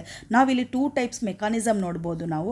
ಫಸ್ಟ್ ಟೈಪ್ ಮೆಕಾನಿಸಮ್ ಏನು ಅಂತ ಅಂದರೆ ನೋಡಿ, if X Y is a non polar, ಈ ಮೆಕಾನಿಸಮ್ ಯಾವುದ್ರ ಮೇಲೆ ಡಿಪೆಂಡ್ ಆಗುತ್ತೆ ಅಂತ ನಾನು 2 ಟೈಪ್ಸ್ ಮೆಕಾನಿಸಮ್ ಅಂತಂದೆ ಅಲ್ವಾ. ಈ 2 ಟೈಪ್ ಮೆಕಾನಿಸಮ್ ಯಾವುದ್ರ ಮೇಲೆ ಡಿಪೆಂಡ್ ಆಗುತ್ತೆ ಅಂದರೆ nature of X Y ligand. So X Y ligand nature ಮೇಲೆ ಅದು ಡಿಪೆಂಡ್ ಆಗುತ್ತೆ. ಇವಾಗ X Y is non polar, ನಾವು ತೊಗೊಂಡ್ರೆ ಅಂತ ಎಕ್ಸ್ ವೈ ನಾನ್ ಪೋಲಾರ್ ಆಗಿದ್ದರೆ, ಫಾರ್ ಎಕ್ಸಾಂಪಲ್ ಹೈಡ್ರೋಜನ್ ಇರ್ಬೋದು ಅಥವಾ Cl2 ಇರ್ಬೋದು, ಈ ಥರ ಆಗಿದ್ರೆ ನಾನ್ ಪೋಲಾರ್ ಆಗಿದ್ದರೆ, as in the case of hydrogen, ಇಲ್ಲಿ ಹೈಡ್ರೋಜನ್ ತೊಗೊಂಡ್ರೆ ಆ concerted reactions leading to a 3 centred transition state. ಇಲ್ಲಿ ಇಂಟರ್ಮೀಡಿಯೇಟ್ ಬರ್ದೇನೆ ಏನಾಗುತ್ತೆ ಅಂತಂದರೆ ಡಿಸೋಸಿಯೇಷನ್ ಆಗದೇನೆ ಫಸ್ಟ್ ಏನಾಗುತ್ತೆ ಅಂದರೆ 3 ಸೆಂಟರ್ಡ್, ನೋಡಿ ಇಲ್ಲಿ 1 2 3, ಇದನ್ನು 3 ಸೆಂಟರ್ಡ್ ಅಂತ ಕರಿತೀವಿ. Okay, 3 centred transition state first ಏನಾಗುತ್ತೆ ಫಾರ್ಮೇಷನ್ ಆಗುತ್ತೆ. ಸೊ ಫಾರ್ಮೇಷನ್ ಆಗಿ ನಂತರ ಏನಾಗುತ್ತೆ ಅಂತಂದರೆ ಲಿಗ್ಯಾಂಡ್ ಎಕ್ಸ್ ವೈ ಲಿಗ್ಯಾಂಡ್ ಇರುತ್ತಲ್ಲ ನೋಡಿ, ಇದನ್ನು ಎಕ್ಸ್ ವೈ ಅಂತ ಕನ್ಸಿಡರ್ ಮಾಡಿದ್ರೆ ಆ ಎಕ್ಸ್ ವೈ ಲಿಗ್ಯಾಂಡ್ ಮಧ್ಯೆ ಇರೋ ಅಂಥ ಬಾಂಡ್ ಏನಾಗುತ್ತೆ ಅಂತಂದರೆ ಅದು ಡಿಸೋಸಿಯೇಟೆಡ್ ಆಗೋಗ್ಬಿಡುತ್ತೆ. ಓಕೆ, ಅದು ಹೋಗುತ್ತೆ. ಆ ಬಾಂಡ್ ಹೋಗಿ ಏನಾಗುತ್ತೆ ಅಂತಂದರೆ ಪಾರ್ಷಿಯಲಿ, ಫಸ್ಟ್ ಏನಾಗುತ್ತೆ ಅಂತಂದರೆ ಎಲ್ಲ ಪಾರ್ಷಿಯಲಿ ಇರುತ್ತೆ. ಸೊ ಅದ್ರ ನಂತರ ಏನಾಗುತ್ತೆ ಅಂತಂದರೆ ಹೈಡ್ರೋಜನ್ ಮಧ್ಯೆ ಇರೋಂಥ ಬಾಂಡ್ ಫುಲ್ಲು ರಿಮೂವ್ ಆಗೋಗ್ಬಿಡುತ್ತೆ ನಿಮಗೆ. ಸೊ ಇರಿಡಿಯಮ್ ಜೊತೆಗೆ ಇರೋ ಅಂಥ ಬಾಂಡ್ ಏನಾಗುತ್ತೆ ಪಾರ್ಷಿಯಲಿ ಇರೋದ ಏನಾಗುತ್ತೆ ಕಂಪ್ಲೀಟಾಗಿ ಏನಾಗುತ್ತೆ ಬಾಂಡ್ ಆಗೋಗ್ಬಿಡುತ್ತೆ. ಓಕೆ, ಈ ಥರ ಏನಾಗುತ್ತೆ ಅಂತಂದರೆ ಈ ಥರ ಮೆಕಾನಿಸಮ್ ಆಗುತ್ತೆ. ಸೊ ನೆನ್ಪಿಟ್ಕೊಳ್ಳಿ, ಏನಾಗಿರಬೇಕು ನಾನ್ ಪೋಲಾರ್ ಆಗಿರಬೇಕು. ಸೊ ಇದ್ರ ಜೊತೆಗೇನು ಅಂತಂದರೆ ಈ ಥರ 3 ಸೆಂಟರ್ ಟ್ರಾನ್ಸಿಷನ್ ಬರೋದ್ರಿಂದ ಏನಾಗುತ್ತೆ ಅಂತಂದರೆ the product is always cis. Product ಏನಾಗಿರುತ್ತೆ ಯಾವಾಗಲೂ ಸಹ ಸಿಸ್ಸಲ್ಲಿ ಪ್ರಾಡಕ್ಟ್ ಬರುತ್ತೆ ನಿಮಗೆ. ಓಕೆ, ಸೊ ಇದಕ್ಕೋಸ್ಕರನೇ ಮೆಕಾನಿಸಮ್ ಮೇಲೆ ಡಿಪೆಂಡ್ ಆಗುತ್ತೆ ಅಂತ ಅಂದೆ ನಾನು. ಸೊ ನೆಕ್ಸ್ಟ್ Cl2 ತೊಗೊಳ್ಳೋಣ. ಅದೇ ಥರ ನಾವು Cl2 ತೊಗೊಂಡಾಗ ಏನಾಗ್ತಾ ಇದೆ ನೋಡಿ, ಫಸ್ಟ್ ಆಫ್ ಆಲ್ ಇರಿಡಿಯಮ್ 1 ಇತ್ತು, ಸೊ 3 ಆಗಿಷ್ಟೇ ಏನಾಗಿದೆ ಚೇಂಜಸ್ ಆಗಿದೆ, ಆಕ್ಸಿಡೇಷನ್ ನಂಬರ್ ಇನ್ಕ್ರೀಸ್ ಆಗಿದೆ. 16 ಎಲೆಕ್ಟ್ರಾನ್ ಇರೋ ಅಂಥದ್ದು 18 ಎಲೆಕ್ಟ್ರಾನ್ ಆಗಿದೆ. ಕೋಆರ್ಡಿನೇಷನ್ ನಂಬರ್ 4 ಇರೋ ಅಂಥ ಕೋಆರ್ಡಿನೇಷನ್ ನಂಬರ್ ಏನಾಗಿದೆ 6 ಆಗಿ ಕನ್ವರ್ಷನ್ ಆಗಿದೆ. ಇದೆಲ್ಲ ಬೇಸಿಕ್ ಆಕ್ಸಿಡೇಷನ್ ರಿಯಾಕ್ಷನಲ್ಲಿ ಆಗ ಅಂಥದ್ದು. ಇದ್ರ ಜೊತೆಗೆ ನಮಗೆ Cl2 is a non polar ಅಲ್ವಾ, ಇದು ಬಾಂಡ್ ಆಗ್ತಾ ಇದ್ದಂಗೆ ನೋಡಿ, ಸೊ 6 ಕೋಆರ್ಡಿನೇಷನ್ ಆಗ್ತಾ ಇದೆ ಅಲ್ವಾ, ಸಿಸ್ ಪ್ರಾಡಕ್ಟ್ ಬಂದಿದೆ. ನಿಮಗೆ ಅದೇ ಹೇಳಿದ್ದು ನಾನ್ ಪೋಲಾರ್ ಇದ್ದರೆ, ಲಿಗ್ಯಾಂಡು ನಾನ್ ಪೋಲಾರ್ ಇದ್ದರೆ ಪ್ರಾಡಕ್ಟ್ ಏನು ಬರುತ್ತೆ ನಮಗೆ ಸಿಸ್ ಪ್ರಾಡಕ್ಟ್ ಬರುತ್ತೆ. ಓಕೆ, ಸೊ ನೆಕ್ಸ್ಟ್ ಅದೇ ಥರ ನಾನು ಇವಾಗ ಆಕ್ಸಿಜನ್ ತೊಗೊಂಡ್ರೆ, so oxygen is a non polar ಅಲ್ವಾ. ಸೊ ಆಕ್ಸಿಜನ್ ತೊಗೊಂಡಾಗ ಇದು ಸಹ ಏನಾಗುತ್ತೆ ಅಂದರೆ 3 ಸೆಂಟರ್ ಟ್ರಾನ್ಸಿಷನ್ ಸ್ಟೇಟಿಗೆ ಹೋಗುತ್ತೆ. ಬಟ್ ಇಲ್ಲಿ ಆಕ್ಸಿಜನ್ ಮಧ್ಯೆ ಇರೋ ಬಾಂಡು ಬ್ರೋಕ್ ಆಗೋದಿಲ್ಲ. ಯಾಕಾಗಲ್ಲ ಅಂತಂದರೆ ಆಕ್ಸಿಜನ್ ಮಧ್ಯೆ ಏನಂತ ಬಾಂಡು ಸ್ಟ್ರಾಂಗ್ ಆಗಿರುತ್ತೆ. ಸೊ ರಿಯಾಕ್ಷನ್ಸ್ ಅಲ್ಲಿಗೆ ಸ್ಟಾಪ್ ಆಗೋಗ್ಬಿಡುತ್ತೆ, ಅದು ಹಾಗೆ ಉಳ್ಕೊಳ್ಳುತ್ತೆ. ನೋಡಿ ಪ್ರಾಡಕ್ಟ್ ಇದೇ ಥರ ಬರುತ್ತೆ ಪ್ರಾಡಕ್ಟು. ಬಟ್ ಇಲ್ಲೂ ಸಹ ಏನಾಗುತ್ತೆ ಅಂತಂದರೆ ಸೊ ಕೋಆರ್ಡಿನೇಷನ್ ನಂಬರ್ 6 ಆಗಿ ಏನಾಗಿದೆ ಇನ್ಕ್ರೀಸ್ ಆಗಿದೆ. ಬಟ್ ಆಕ್ಸಿಜನ್ ಮಧ್ಯೆ ಇರೋ ಅಂಥ ಬಾಂಡು ಹಾಗೆ ಉಳ್ಕೊಂಡಿದೆ. ಓಕೆ, ಸೊ ನೆಕ್ಸ್ಟ್ ಹೋಗೋಣ. ಇಲ್ಲಿ ನೋಡಿ, ಇಲ್ಲಿ ಸೊ ರೋಡಿಯಮ್ ತೊಗೊಂಡಿದ್ದೀನಿ, ನಿಮ್ಗೆ ಆಗಲೇ ಅಂದರೆ ನೆನ್ಪಿಟ್ಕೊಳ್ಳಿ ಅಂತ, ರಿವರ್ಸಿಬಲ್ ರಿಯಾಕ್ಷನ್ಸ್ ಆಗಿದೆ. ಸೊ ಅದೇ ಥರ ನಾನು ಇಲ್ಲಿ ಹೈಡ್ರೋಜನ್ ತೊಗೊಂಡಿದ್ದೆ ಅಲ್ವಾ, ಹೈಡ್ರೋಜನಲ್ಲಿ ಏನಾಗಿದೆ ಅಂತಂದರೆ ಇರಿವರ್ಸಿಬಲ್ ರಿಯಾಕ್ಷನ್ಸ್ ಆಗಿದೆ. ಯಾಕೆ ಅಂತಂದರೆ ಇದು ನೇಚರ್ ಆಫ್ ದ ಮೆಟಲ್ ಮೇಲೆ ಡಿಪೆಂಡ್ ಆಗುತ್ತೆ. ಇವಾಗ ನಾನು D6 D7 D8 okay, so ಮೆಟಲ್ಗಳನ್ನ ತೊಗೊಂಡ್ರೆ ಐರನ್ನು, ಕೋಬಾಲ್ಟು, ನಿಕ್ಕಲ್, ಲೆಫ್ಟಿಂದ ರೈಟಿಗೆ ಹೋದರೆ, ನಾನು ಪಿರಿಯಾಡಿಕ್ ಟೇಬಲಲ್ಲಿ ಲೆಫ್ಟಿಂದ ರೈಟಿಗೆ ಹೋದರೆ ಅಡಿಷನ್ ರಿಯಾಕ್ಷನ್ ಏನಾಗುತ್ತೆ ಅಂತಂದರೆ ಡಿಕ್ರೀಸ್ ಆಗುತ್ತೆ. ಓಕೆ, ಲೆಫ್ಟ್ ಟು ರೈಟ್ ಹೋಗಿದ್ರೆ ಏನಾಗುತ್ತೆ ಅಡಿಷನ್ ರಿಯಾಕ್ಷನ್ ಏನಾಗುತ್ತೆ ಡಿಕ್ರೀಸ್ ಆಗುತ್ತೆ. ಅದೇ ನಾವು ಟಾಪ್ ಟು ಬಾಟಮ್ಗೆ ಬಂದರೆ ಅಡಿಷನ್ ರಿಯಾಕ್ಷನ್ ಏನಾಗುತ್ತೆ ಇನ್ಕ್ರೀಸ್ ಆಗುತ್ತೆ. ಓಕೆ, ಸೊ ಇದು ಅವೈಲಬಿಲಿಟಿ ಆಫ್ ಯಾವುದ್ರ ಮೇಲೆ ಡಿಪೆಂಡ್ ಆಗುತ್ತೆ ಅಂದರೆ ಒಂದು ಆಕ್ಸಿಡೇಷನ್ ಯಾವ ಥರ ಎಷ್ಟು ಈಸಿಯಾಗಿ ಅದು ಆಕ್ಸಿಡೇಷನ್ ಆಗುತ್ತೆ ಅಂತ. ಓಕೆ, ಅದ್ರ ಸ್ಟೆಬಿಲಿಟಿ ಮೇಲೆ ಡಿಪೆಂಡ್ ಆಗುತ್ತೆ ಇಲ್ಲಿ. ಸೊ ನೋಡಿ ಲೆಫ್ಟ್ ಟು ರೈಟ್ ಹೋದರೆ okay, so decreasing tendency for oxidation addition reaction decrease ಆಗುತ್ತೆ. ಟಾಪ್ ಟು ಬಾಟಮ್ ಬಂದರೆ ಏನಾಗುತ್ತೆ ಇಲ್ಲಿ ಇನ್ಕ್ರೀಸ್ ಆಗುತ್ತೆ. ಇದು ನೆನ್ಪಿಟ್ಕೋಬೇಕು ನಾವು. ಇನ್ನೂ ಒಂದು ವಿಲ್ಕಿನ್ಸನ್ ಕಾಂಪ್ಲೆಕ್ಸ್ ತೊಗೊತಾ ಇದ್ದೀನಿ ಇಲ್ಲಿ. ಸೊ ಏನಕ್ಕೆ ಈ ಕಾಂಪ್ಲೆಕ್ಸ್ ತೊಗೊತಾ ಇದ್ದೀನಿ ಅಂತಂದರೆ ನೋಡಿ, ligand nature of the ligand already bond ಆಗಿರುತ್ತೆ ಅಲ್ವಾ. ಒಂದು ಕಾಂಪ್ಲೆಕ್ಸ್ ತೊಗೊಂಡು ತಾನೆ ಆದಮೇಲೆ ಆರ್ಗ್ಯಾನೋಮೆಟಾಲಿಕ್ ಒಂದು ಕಾಂಪ್ಲೆಕ್ಸ್ ತೊಗೊತೀವಿ, ಆಮೇಲೆ ಅಡಿಷನ್ ರಿಯಾಕ್ಷನ್ ಆಗುತ್ತೆ ನಮಗೆ. ಸೊ ಫಸ್ಟ್ ತೊಗೊಂಡ್ರೆ ಕಾಂಪ್ಲೆಕ್ಸಲ್ಲಿ ಇರೋಂಥ ಲಿಗ್ಯಾಂಡ್ ನೇಚರ್ ಮೇಲೂ ಸಹ ಏನಾಗುತ್ತೆ ಅಂತಂದರೆ ಆಕ್ಸಿಡೇಷನ್ ಅಡಿಷನ್ ರಿಯಾಕ್ಷನ್ ಏನಾಗುತ್ತೆ ಡಿಪೆಂಡ್ ಆಗುತ್ತೆ. ಫಾರ್ ಎಕ್ಸಾಂಪಲ್ ವಿಲ್ಕಿನ್ಸನ್ ಕಾಂಪ್ಲೆಕ್ಸ್ ಅಂತ ತೊಗೊತಾ ಇದ್ದೀನಿ ನಾನು. ಇಲ್ಲಿ ಏನಿದೆ ಅಂತಂದರೆ ಕ್ಲೋರೋಕಾರ್ಬೋನೈಲ್ ಬಿಸ್ ಅಂತ ಕರಿತೀವಿ. ಓಕೆ, ಸೊ ರೋಡಿಯಮ್ 1 ಇದೆ. ಸೊ ಇದರಲ್ಲಿ ಏನು ಅಂತಂದರೆ ಹೈಡ್ರೋಜಿನೇಷನ್ ರಿಯಾಕ್ಷನ್ ಆಗ್ತಾ ಇದೆ, ಅಡಿಷನ್ ಆಫ್ ಹೈಡ್ರೋಜನ್ ಆಗಬೇಕಾದ್ರೆ ಸೊ ಇಲ್ಲಿರೋ ಅಂತ ಓಕೆ ಈ ವಿಲ್ಕಿನ್ಸನ್ ಕೆಟಲಿಸ್ಟ್ ಅಂತಲೇ ಕರಿತೀವಿ. ಈ ಕೆಟಲಿಸ್ಟಲ್ಲಿ ಇರೋ ಅಂಥ PPH3 ಮೇಲೇನಾಗುತ್ತೆ ಡಿಪೆಂಡ್ ಆಗುತ್ತೆ ರಿಯಾಕ್ಷನ್ಸ್. ಸೊ ಯಾಕೆ ಅಂತಂದರೆ ನೋಡಿ, ಈ ಪಾಸ್ಪರಸ್ಗೆ PH ಅಂತಂದರೆ ಏನು ಒಂದು ಫಿನಾಲ್ ಗ್ರೂಪ್ ಏನಾಗಿರುತ್ತೆ ಅಂತಂದರೆ ಅಟ್ಯಾಚ್ ಆಗಿರುತ್ತೆ ಅಲ್ವಾ. ಸೊ ಅಟ್ಯಾಚ್ ಆಗಿರ್ಬೇಕಾದ್ರೆ ಅದಕ್ಕೆ ಅಟ್ಯಾಚ್ ಆಗಿರೋ ಅಂಥ ಓಕೆ, ಅದಕ್ಕೆ ಅಟ್ಯಾಚ್ ಆಗಿರೋ ಅಂಥ ಗ್ರೂಪ್ ಮೇಲೆ ಏನಾಗುತ್ತೆ ಅಂತಂದರೆ ಇಡೀ ಆಕ್ಸಿಡೇಷನ್ ಅಡಿಷನ್ ರಿಯಾಕ್ಷನ್ ಏನಾಗುತ್ತೆ ಡಿಪೆಂಡ್ ಆಗಿರುತ್ತೆ. ಇವಾಗ ಫಾರ್ ಎಕ್ಸಾಂಪಲ್ ನಾನು ತೊಗೊಂಡಿರೋ ಫೀನಲಲ್ಲಿ OCH3 ಇತ್ತು ಅಂತ ಅಂದ್ಕೊಂಡ್ರೆ ನಾವು ಇದೇನು ಮಾಡುತ್ತೆ, ಎಲೆಕ್ಟ್ರಾನ್ನ ಡೊನೇಟ್ ಮಾಡುತ್ತೆ. ಸೊ ಎಲೆಕ್ಟ್ರಾನ್ನ ಡೊನೇಟ್ ಮಾಡೋದ್ರಿಂದ ಆಕ್ಸಿಡೇಷನ್ ಅಡಿಷನ್ ರಿಯಾಕ್ಷನ್ ಏನಾಗುತ್ತೆ ಅಂತಂದರೆ ಇನ್ಕ್ರೀಸ್ ಆಗುತ್ತೆ. ಸೊ ಅದೇ ನಾವಿವಾಗ ಸೇಮ್ ಫೀನೈಲಿಗೆ ಏನು ಮಾಡೋಣ ಅಂತಂದರೆ ಓಕೆ ಫ್ಲೋರಿನ್ನ ಆ್ಯಡ್ ಮಾಡಿದಾಗ ಸೊ ಇಲ್ಲೇನಾಗುತ್ತೆ ಅಂತಂದರೆ ಫ್ಲೋರಿನ್ ಏನು ಮಾಡುತ್ತೆ, ಎಲೆಕ್ಟ್ರಾನ್ ವಿತ್ಡ್ರಾ ಮಾಡುತ್ತೆ. ಎಲೆಕ್ಟ್ರಾನ್ ವಿತ್ಡ್ರಾ ಮಾಡೋದ್ರಿಂದ ಆಕ್ಸಿಡೇಷನ್ ಅಡಿಷನ್ ರಿಯಾಕ್ಷನ್ ಏನಾಗುತ್ತೆ ಅಂತಂದರೆ ಡಿಕ್ರೀಸ್ ಆಗುತ್ತೆ. ಓಕೆ, ಸೊ ಇಲ್ಲಿ ನೋಡಿ, ಇಲ್ಲಿ ಪ್ಯಾರಾದಲ್ಲಿ OCH3 ಮಿಥಾಕ್ಸಿ ಗ್ರೂಪ್ ಏನಾಗುತ್ತೆ ಅಟ್ಯಾಚ್ ಆಗಿರುತ್ತೆ ಫೀನೈಲ್ಗೆ. ಅಟ್ಯಾಚ್ ಆದರೆ ಏನಾಗುತ್ತೆ ಅಂತಂದರೆ ಆಕ್ಸಿಡೇಷನ್ ಅಡಿಷನ್ ರಿಯಾಕ್ಷನು ಜಾಸ್ತಿ ಇರುತ್ತೆ. ಓಕೆ, ಹೈಡ್ರೋಜನ್ ಇದ್ರೆ ಏನಾಗುತ್ತೆ ಮೀಡಿಯಮ್ ಆಗಿರುತ್ತೆ, ಬಟ್ ಫ್ಲೋರಿನ್ ಬರ್ತಾ ಇದ್ದಂಗೆ ಅದು ಡಿಕ್ರೀಸ್ ಆಗುತ್ತೆ. ಓಕೆ, ಸೊ ಇಲ್ಲೂ ಸಹ ಅದೇ ರಿಯಾಕ್ಷನ್ಸ್ ಇಲ್ಲಿ ಬರ್ದಿದ್ದೀನಿ ನೋಡಿ ನಾನು. ಓಕೆ, ನೆಕ್ಸ್ಟ್ ನೋಡೋಣ ನಾವು. ಸೊ ಇನ್ನು ಕೆಲವು ಎಕ್ಸಾಂಪಲ್ ತೊಗೋಣ. ಇನ್ನೂ ಒಂದಿದೆ ಅಲ್ಲಿ, ಇನ್ನೊಂದು ರಿಯಾಕ್ಷನ್ಸ್ ಮೇಯ್ನಾಗಿ ಆಕ್ಸಿಡೇಷನ್ ಅಡಿಷನ್ ರಿಯಾಕ್ಷನಲ್ಲಿ orthometalation reaction. So orthometalation reaction ಅಂತಂದರೆ ಏನು ಅಂತಂದರೆ ನೋಡಿ, ಒಂದು ಫೀನೈಲು ಪಾಸ್ಪರಸ್ಗೆ ಫೀನೈಲ್, ಇವಾಗ ಟ್ರೈಫೀನೈಲ್ ಪಾಸ್ಪಿನ್ ಅಂತ ಕರಿತೀವಿ ಅಲ್ವಾ. ಸೊ ಆ ಪಾಸ್ಪರಸ್ಗೆ ಏನಾಗಿದೆ, ಫೀನೈಲ್ ಏನಾಗಿದೆ ಅಟ್ಯಾಚ್ ಆಗಿದೆ. ಆ ಫೀನಲ್ ಇರೋ ಅಂಥ ಆರ್ಥೋ ಗ್ರೂಪಲ್ಲಿರೋ ಅಂಥ ಹೈಡ್ರೋಜನ್ ಏನಾಗುತ್ತೆ ಮೆಟಲ್ಗೆ ಹೋಗಿ ಅಟ್ಯಾಚ್ ಆಗುತ್ತೆ. ಓಕೆ, ಸೊ ಇದು ಅಟ್ಯಾಚ್ ಆಗಿ ಏನಾಗುತ್ತೆ ಆಕ್ಸಿಡೇಷನ್ ಅಡಿಷನ್ ರಿಯಾಕ್ಷನ್ ಆಗುತ್ತೆ. ಅಂಥ ಆಕ್ಸಿಡೇಷನ್ ಅಡಿಷನ್ ರಿಯಾಕ್ಷನ್ಗೆ ನಾವೇನಂತ ಕರಿತೀವಿ, ಆರ್ಥೋಮೆಟಲೇಷನ್ ಅಥವಾ ಸೈಕ್ಲೋಮೆಟಲೇಷನ್ ರಿಯಾಕ್ಷನ್ ಅಂತ ಕರಿತೀವಿ. ಓಕೆ, ಸೊ ನೋಡಿ ಆರ್ಥೋ ಗ್ರೂಪ್ ಏನಾಗಿದೆ ನೋಡಿ, ಇಲ್ಲಿ ಹೋಗಿ ಬಾಂಡ್ ಆಗಿದೆ. ಓಕೆ, ಸೊ ಆರ್ಥೋ ಗ್ರೂಪ್ ಒಂದು ಹೈಡ್ರೋಜನ್ ರಿಮೂವ್ ಆಗಿ ಏನಾಗುತ್ತೆ ಅಂತಂದರೆ ಇಲ್ಲಿ ಡೈರೆಕ್ಟಾಗಿ ಹೋಗಿ ಅದು ಆರ್ಥೋ ಗ್ರೂಪ್ ಹೋಗಿ ಏನಾಗುತ್ತೆ ಇರಿಡಿಯಮ್ಗೆ ಬಾಂಡ್ ಆಗುತ್ತೆ. So next this reaction is called orthometalation because it is the ortho carbon of the phenyl group that participates. So ಆರ್ಥೋದಲ್ಲಿರೋಂಥ ಹೈಡ್ರೋಜನ್ ಫಸ್ಟ್ ಬಾಂಡ್ ಆಗುತ್ತೆ, ಬಟ್ ಆಮೇಲೆ ಏನಾಗುತ್ತೆ ಆರ್ಥೋದಲ್ಲಿರೋಂಥ ಕಾರ್ಬನ್ನು ಡೈರೆಕ್ಟಾಗಿ ಏನಾಗುತ್ತೆ ಮೆಟಲ್ಗೆ ಹೋಗಿ ಬಾಂಡ್ ಆಗುತ್ತೆ. ಅದಕ್ಕೆ ಇದನ್ನು ಏನಂತ ಕರಿತೀವಿ, ಆರ್ಥೋಮೆಟಲೇಷನ್ ರಿಯಾಕ್ಷನ್ ಅಂತ ಕರಿತೀವಿ ನಾವು. The second mechanism, okay, first mechanism ಪ್ರಕಾರ ಏನಾಯಿತು, 3 ಸೆಂಟರ್ ಟ್ರಾನ್ಸಿಷನ್ ಸ್ಟೇಟ್ ಮೂಲಕ ಆಯಿತು. ಸೊ ನಮಗೆ ಬರ್ತಾ ಇದ್ದಿದ್ದು ಪ್ರಾಡಕ್ಟಲ್ಲಿ ಏನಾಯಿತು, ಸಿಸ್ ಪ್ರಾಡಕ್ಟ್ ಆಯಿತು. ದ ಸೆಕೆಂಡ್ಗೆ ತೊಗೊಂಡಾಗ ನಾನು ಇಲ್ಲೇನಾಗ್ತಾ ಇದೆ ಅಂತಂದರೆ ನೋಡಿ, XY is an electrophilic polar molecule. ಅಲ್ಲಿ ನಾನ್ ಪೋಲಾರ್ ಮಾಲಿಕ್ಯೂಲ್ ಆಯಿತು, ಇಲ್ಲಿ ಪೋಲಾರ್ ಮಾಲಿಕ್ಯೂಲ್ ಆಗಿರುತ್ತೆ. ಅಂದರೆ ಆಲ್ಕೈಲ್ ಆ್ಯಲೈಡ್ ಅಥವಾ ಅರೈಲ್ ಆ್ಯಲೈಡ್ ತೊಗೊಂಡಾಗ ನೋಡಿ, ಇದು ಪಾಸಿಟಿವ್ ಇದು ನೆಗೆಟಿವ್, ಅಲ್ಲಿಗೆ ಪೋಲಾರ್ ಅಲ್ವಾ ಇದು. ಅಂಥ ಮಾಲಿಕ್ಯೂಲ್ ತೊಗೊಂಡಾಗ oxidation addition reaction second time mechanism ಆಗುತ್ತೆ. ಈ ಸೆಕೆಂಡ್ ಟೈಮ್ ಮೆಕಾನಿಸಮ್ ಯಾವ ಥರ ಪ್ರೊಸೀಡ್ ಆಗುತ್ತೆ ಅಂದರೆ SN2 mechanism. Okay, so SN2 ಮೆಕಾನಿಸಮ್ನ ಇದು ಫಾಲೋ ಮಾಡುತ್ತೆ. ಅಂದರೆ ಫಸ್ಟ್ ಏನಾಗುತ್ತೆ, ಮೆಟಲ್ ಎಲೆಕ್ಟ್ರಾನ್ನ ಡೊನೇಟ್ ಮಾಡುತ್ತೆ. ಎಲೆಕ್ಟ್ರಾನ್ ಡೊನೇಟ್ ಮಾಡಿ CH3 ಮಧ್ಯೆ ಇರೋಂಥ ಬಾಂಡ್ ಬ್ರೇಕ್ ಆಗುತ್ತೆ. ಓಕೆ, ಸೊ ಬಾಂಡ್ ಬ್ರೇಕ್ ಆಗಿ ಫಸ್ಟ್ CH3 ಆ್ಯಡ್ ಆಗಿ ಆಮೇಲೆ ಅಯೋಡಿನು ಆ್ಯಡ್ ಆಗುತ್ತೆ. ಈ ಥರ SN2 ಮೆಕಾನಿಸಮ್ನ ಫಾಲೋ ಮಾಡುತ್ತೆ. ಸೊ ಈ ಮೆಕಾನಿಸಮ್ ಹೇಗೆ ಇನ್ವಾಲ್ವ್ ಆಗುತ್ತೆ ಅಂದರೆ 2 ಎಲೆಕ್ಟ್ರಾನ್ ಟ್ರಾನ್ಸ್ಫರ್ ಓಕೆ 2 ಎಲೆಕ್ಟ್ರಾನ್ನ ಟ್ರಾನ್ಸ್ಫರ್ ಮಾಡೋದ್ರ ಮೂಲಕ ಅಥವಾ ವಿಯಾ ರ್ಯಾಡಿಕಲ್ ಮೂಲಕ ಅಥವಾ 1 ಎಲೆಕ್ಟ್ರಾನ್ ಟ್ರಾನ್ಸ್ಫರ್ ಮೆಕಾನಿಸಮ್ನ ಇದು ಫಾಲೋ ಮಾಡುತ್ತೆ. ಸೊ SN2 ಮೆಕಾನಿಸಮ್ ಫಾಲೋ ಮಾಡಿದ್ರೆ ಪ್ರಾಡಕ್ಟ್ ಏನು ಬರುತ್ತೆ ಅಂತ ಅಂದರೆ almost trans. Okay, the majority product is trans. ಅದರಲ್ಲಿ ಸಿಸ್ಸೇ ಬರುತ್ತೆ, ಬಟ್ ಇದರಲ್ಲಿ ಮೆಜಾರಿಟಿ ಟ್ರಾನ್ಸ್ ಬರುತ್ತೆ. Sometimes it comes cis. Okay, ಅದು ನಿಮಗೆ ಟ್ರಾನ್ಸ್ ಎಫೆಕ್ಟ್ ಅಂತ ಒಂದು ರಿಯಾಕ್ಷನ್ಸ್ ಇರುತ್ತೆ ನೋಡಿ, ಅದ್ರ ಮೇಲೆ ಡಿಪೆಂಡ್ ಆಗುತ್ತೆ. ಸೊ ಇಲ್ಲಿ ನೋಡೋಣ ನಾವು, ಇಲ್ಲಿ ನೋಡಿ CH3I ತೊಗೊಂಡಿದ್ದೀನಿ ನಾನು ಅಲ್ವಾ. ಸೊ ಮೀಥೈಲ್ ಅಯೋಡೈಡ್ ತೊಗೊಂಡಿದ್ದೀನಿ ಲಿಗ್ಯಾಂಡ್ ಆಗಿ XY ಅಂತ ನಾನು ಕನ್ಸಿಡರ್ ಮಾಡಿಕೊಂಡ್ರೆ ಓಕೆ, ಇದೇನಾಗಿದೆ ಅಂತಂದರೆ ಪೋಲಾರ್. ಯಾಕೆ ಅಂತಂದರೆ CH3+ ಇರುತ್ತೆ, ನಿಮ್ಗೆ ಗೊತ್ತಿದೆ. ಅಯೋಡಿನ್ ಏನಾಗುತ್ತೆ ಮೈನಸ್ ಆಗುತ್ತೆ, ಪೋಲಾರ್. ಸೊ ಇದು ಅಟ್ಯಾಚ್ ಆಗಿದೆ ನೋಡಿ. ಇದು ಅಟ್ಯಾಚ್ ಆದಾಗ ನಮಗೆ ಬಂದಿರೋ ಅಂಥ ಪ್ರಾಡಕ್ಟ್ ಏನಾಗಿರುತ್ತೆ ಅಂತಂದರೆ ಟ್ರಾನ್ಸ್ ಪ್ರಾಡಕ್ಟ್ ಬರುತ್ತೆ ನಿಮಗೆ. ಓಕೆ, ಸೊ ಟ್ರಾನ್ಸ್ ಪ್ರಾಡಕ್ಟ್ ಬರುತ್ತೆ. ಇಲ್ಲಿ ಸಿಸ್ ತೋರಿಸಿದೆ. Okay, so trans is the product, trans product ಬರುತ್ತೆ ನೀವು. ಸೊ ಸಿಸ್ ಅಥವಾ ಟ್ರಾನ್ಸ್ ಬರ್ಬೋದು, ಅದ್ರ ಯಾವುದ್ರ ಮೇಲೆ ಡಿಪೆಂಡ್ ಆಗುತ್ತೆ ಅಂದರೆ ಫಸ್ಟೇ ಅಟ್ಯಾಚ್ ಆಗಿರೋಂಥ ಲಿಗ್ಯಾಂಡ್ ಮೇಲೆ ಇದು ಡಿಪೆಂಡ್ ಆಗಿರುತ್ತೆ. ಬಟ್ ಆಲ್ಮೋಸ್ಟ್ ಎಲ್ಲದರಲ್ಲೂ ಟ್ರಾನ್ಸ್ ಅಂತ ಮೆನ್ಷನ್ ಮಾಡಿದ್ದಾರೆ. Okay, so next second one ಹೋಗೋಣ. ಇಷ್ಟು ನಿಮಗೆ ಆಕ್ಸಿಡೇಟಿವ್ ಅಡಿಷನ್ ರಿಯಾಕ್ಷನ್ ಬಗ್ಗೆ ಆಯಿತು. ನೆಕ್ಸ್ಟ್ ಹೋಗೋಣ reductive elimination reaction. So reductive elimination reaction, reduction ಅಂತಂದರೆ ಏನು ನಿಮ್ಗೆ ಆಲ್ರೆಡಿ ಗೊತ್ತಿದೆ. ಇದರಲ್ಲೂ ಸಹ 3 ಡೆಫಿನೇಷನ್ ಬರುತ್ತೆ. ಅದೆಲ್ಲ ಆಪೋಸಿಟ್ ಆಕ್ಸಿಡೇಷನ್ಗೆ ಏನಾಗುತ್ತೆ ಆಪೋಸಿಟಲ್ಲಿ ಇರುತ್ತೆ.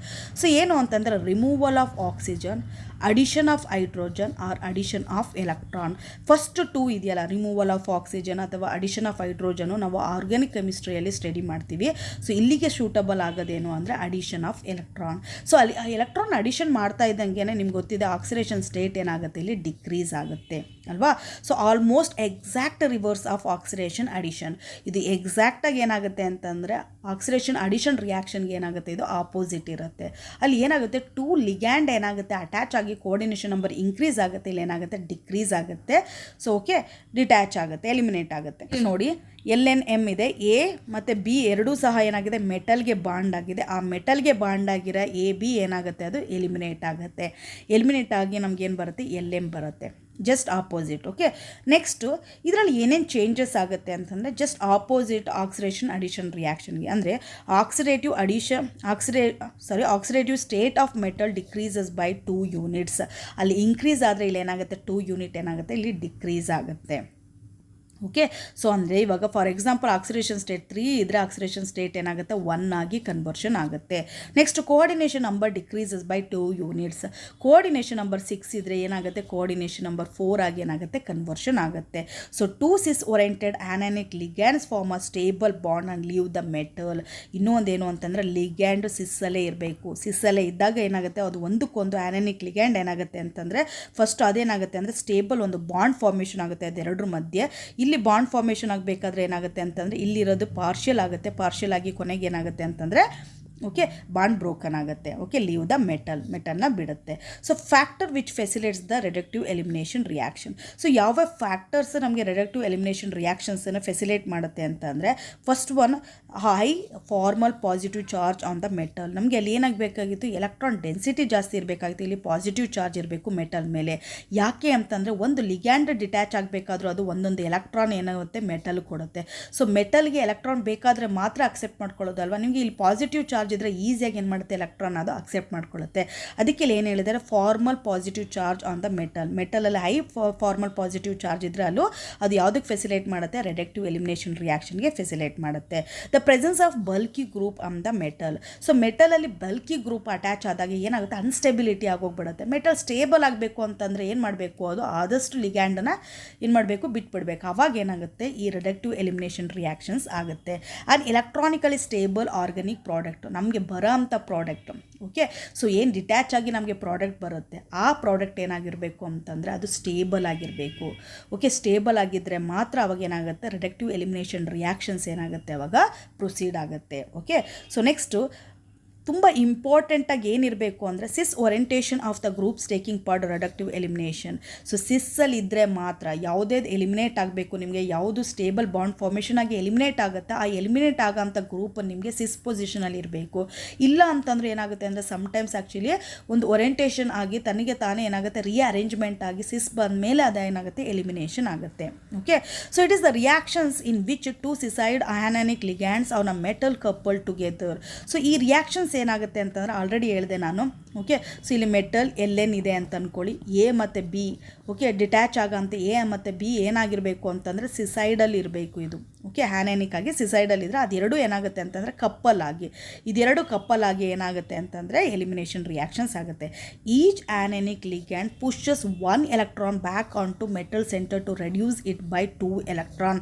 ಸೊ ಒಂದೊಂದು ಲಿಗ್ಯಾಂಡು ಸಹ ಹೊರಗಡೆ ಹೋಗ್ಬೇಕಾದ್ರೆ ಇವಾಗ LNM ಅಂತ ಇದೆ ಅಲ್ವಾ, ಸೊ ಎ ಮತ್ತು ಬಿ ಇದೆ, ಎ ಮತ್ತು ಬಿ ಎರಡೂ ಸಹ ಏನು ಬೇಕು ಹೊರಗಡೆ ಹೋಗ್ಬೇಕಾದ್ರೆ ಎಲಿಮಿನೇಟ್ ಆಗಬೇಕಾದ್ರೆ ಒಂದೊಂದು ಎಲೆಕ್ಟ್ರಾನ್ ಏನು ಮಾಡುತ್ತೆ ಅಂತಂದರೆ ಡೊನೇಟ್ ಮಾಡುತ್ತೆ ಮೆಟಲ್ಗೆ. ಅದಕ್ಕೆ ಅಂತಂದರೆ ನಾನು ಫಾರ್ಮಲ್ ಪಾಸಿಟಿವ್ ಚಾರ್ಜ್ ಇರಬೇಕು ಅಂತ. ಓಕೆ, ಸೊ ಅದು ಎಲೆಕ್ಟ್ರಾನ್ ಏನು ಮಾಡುತ್ತೆ ಪುಷ್ ಮಾಡುತ್ತೆ, ಒಂದೊಂದು ಎಲೆಕ್ಟ್ರಾನು ಸಹ ಮೆಟಲ್ಗೆ ಪುಷ್ ಮಾಡಿ ಆಮೇಲೆ ಏನಾಗುತ್ತೆ ಡಿಟ್ಯಾಚ್ ಆಗ್ತವೆ. The coupled anionic ligands then usually fall off the metal centre as a neutral molecule. So ಅದು ಹೊರಗಡೆಗೆ ಹೋಗಬೇಕಾದ್ರೆ ಏನಾಗುತ್ತೆ ಅದು ನ್ಯೂಟ್ರಲ್ ಮಾಲಿಕ್ಯೂಲ್ಸ್ ಆಗಿ ಹೊರಗಡೆ ಹೋಗುತ್ತೆ. ಫಾರ್ ಎಕ್ಸಾಂಪಲ್ ಹೈಡ್ರೋಜನ್ ನಾವು ರಿಲೀಸ್ ಮಾಡ್ತಾ ಇದ್ದೀವಿ ಅಂತಂದರೆ H2 ಆಗಿ ನ್ಯೂಟ್ರಲ್ ಮಾಲಿಕ್ಯೂಲ್ಸ್ ಆಗಿ ಅದು ಹೊರಗಡೆಗೆ ಹೋಗುತ್ತೆ. ಓಕೆ, ಇಲ್ಲೊಂದು ಎಕ್ಸಾಂಪಲ್ ತೊಗೊತಾ ಇದ್ದೀವಿ ರಿಡಕ್ಟಿವ್ ಎಲಿಮಿನೇಷನ್ ರಿಯಾಕ್ಷನ್ಸಲ್ಲಿ. ಸೊ ಪ್ಲಾಟಿನಮ್ದು 4+ ಇತ್ತು ನೋಡಿ, ಆಕ್ಸಿಡೇಷನ್ ಸ್ಟೇಟ್ ಏನಾಯಿತು ಪ್ಲಾಟಿನಮ್ 2+ ಆಯಿತು, ಅಂದರೆ 2 ಯೂನಿಟ್ ಏನಾಯಿತು ಇಲ್ಲಿ ರೆಡ್ಯೂಸ್ ಆಯಿತು. ಅದೇ ಥರ ಕೋಆರ್ಡಿನೇಷನ್ ನಂಬರ್ ತೊಗೊಳ್ಳೋದಾದ್ರೆ 6 ಕೋಆರ್ಡಿನೇಷನ್ ನಂಬರ್ ಇತ್ತು, ಸೊ ಕೋಆರ್ಡಿನೇಷನ್ ನಂಬರ್ ಏನಾಯಿತು 4 ಆಗಿ ಏನಾಯಿತು ಚೇಂಜ್ ಆಯಿತು.